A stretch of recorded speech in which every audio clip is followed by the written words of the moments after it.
Treasurer Dominic Perrottet's scandal-ridden agency iCare is back in the headlines today.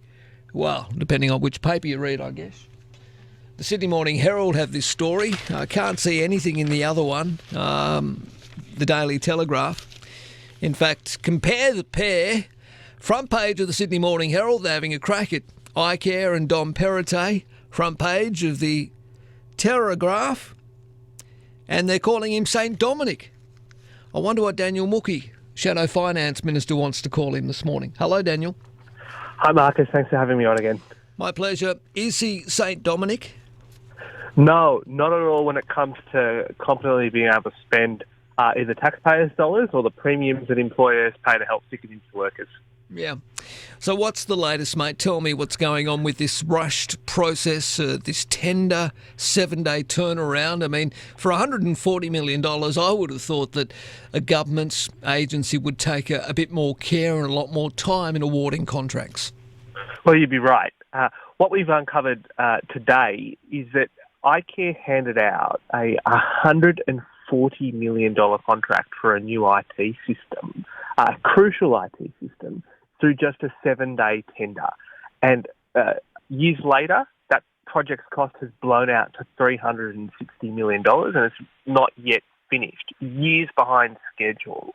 No other public sector agency could hand out so much money through such a short period of time. By way of comparison, when New Zealand was trying to build an IT system like this, it took them 2 years to procure the right contractor to do the job. Here, iCare hands out a contract within 7 days. And what's worse, multiple bidders pull out of the tender saying that there's no way we can comply with your requirements after 7 days. Only one bid received. That consortium gets handed the contract. Years later, the project's exploded in cost, and it's years behind schedule. So tell me, did the contract get awarded to a Liberal Party donor? Well, we're exploring the relationships here. The upper house is exploring the relationships between the winners of the contract and the senior leaders of iCare at the time. And that is questions we will be asking as soon as public hearings resume, because on the face of it, it looks suspicious. One of the contractors who won this contract ends up paying for the then CEO to fly to Las Vegas on a trip that's not disclosed. Another one of the contracts turns up on the iCare gift register more than any other bidder in this work period at the same time. These circumstances lead us to conclude that there are a lot of questions to be asked here of iCare about why they chose these contractors and why they ran a 7-day tender for a $140 million contract. Yeah. Just explain to my listeners again why we continue to beat up on this agency iCare. What's happened?